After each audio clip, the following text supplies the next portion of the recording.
I hope that the comments I'm about to make will not offend the questioner too much and some people around here. I think there is a fundamental misstatement of the issue in the question. We can no longer continue to make policy for ourselves, in our country, in our region, in our continent, on the basis of whatever support the Western world or France or the European Union can give us. It will not work. It has not worked, and it will not work. Our responsibility is to charter a path which is about how we can develop our nations ourselves. It is not right for a country like Ghana, 60 years after independence, to still have its health and education budgets being financed on the basis of the generosity and charity of European taxpayers. By now, we should be able to finance our basic needs ourselves. And if we are going to look at the next 60 years as a period of transition, a period whereby we can stand on our own feet, our perspective has not to be what the French taxpayer decides to do with whatever surpluses that they have in France. They're welcome. They're appreciated. Whatever interventions that the French taxpayer through their governments make to us are appreciated. We're not going to lick a gift horse in the mouth. But this continent, with all that has happened, is still today the repository of at least 30% of the most important minerals of the world.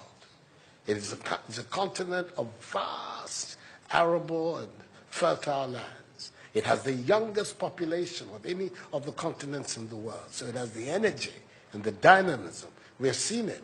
These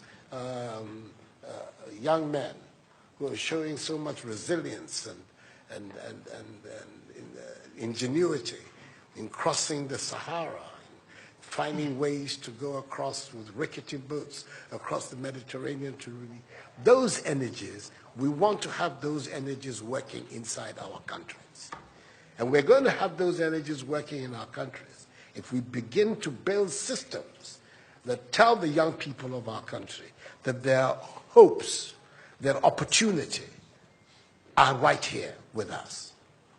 Migration and the movement of people is being presented in a manner which suggests that somehow it's a new phenomenon. There's nothing new about it. It's as old as man, the movement of people. And it has always been linked to the same thing. The failure of where you are to provide you with an opportunity, so you move somewhere else. Those of you who are familiar with 19th century European history would know that the biggest wave of immigration in 19th century Europe, the latter part of it, came from Ireland and from Italy. Waves upon waves, generations of Italians and the Irish people left their countries to seek the American paradise, largely because Ireland was not working, Italy was not working. Today, you don't hear it. Italian young people are in Italy. Irish young people are in Ireland. We want young Africans to stay in Africa. And how are they? And it means that we have to get away from this mindset of dependence. This mindset about what can France do for us. France will do whatever it needs to do for its own sake. And when those coincide with ours, tant mieux, as the French people say. But our main responsibility as leaders, as citizens, is what we need to do to grow our own countries. What are the institutions that work, that would allow us to have good governance, to have accountable governance, to make sure that the monies that are placed at the disposal of leaders are used for the interests of the state and not for those of the leaders, to have systems that allow for accountability, that allow for diversity, that allow for people to be able to express themselves and contribute to fashioning the public will and the public interest.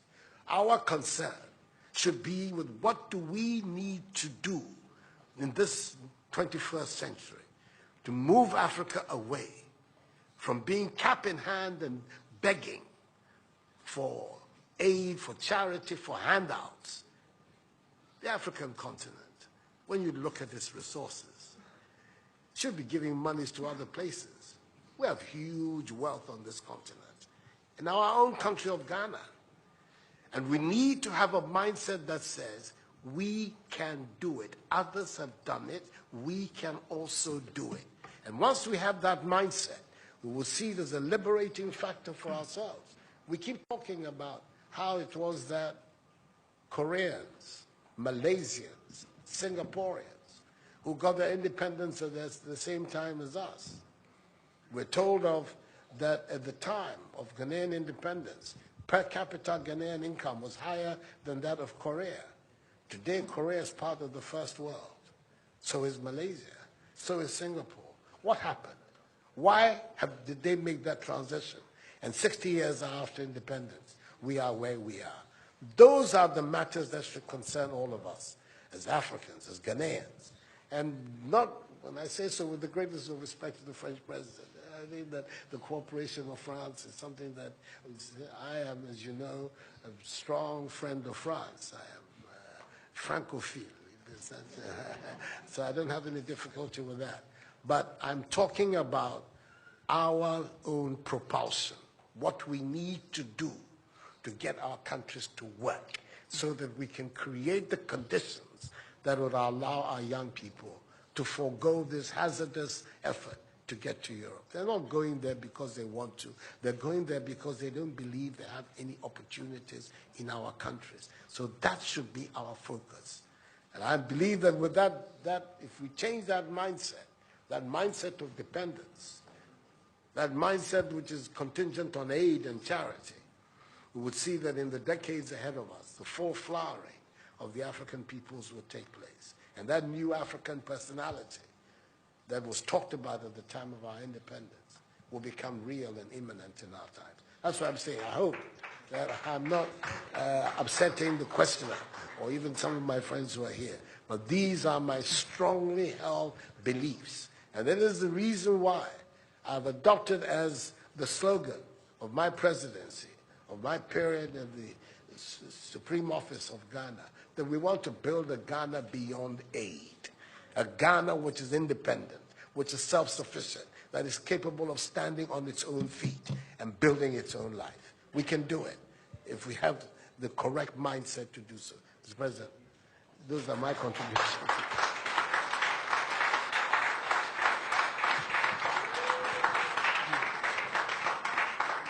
Si vous aviez besoin d'avoir la preuve qu'une nouvelle génération de leaders en Afrique croit dans une nouvelle histoire pour l'avenir et la jeunesse, vous venez de l'avoir.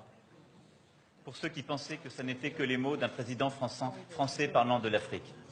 Il y a des leaders en Afrique qui veulent une nouvelle relation, qui veulent un avenir pour leur jeunesse dans leur pays, dans leur continent, qui le veulent parce que c'est ce qu'ils veulent écrire. Donc merci pour cela.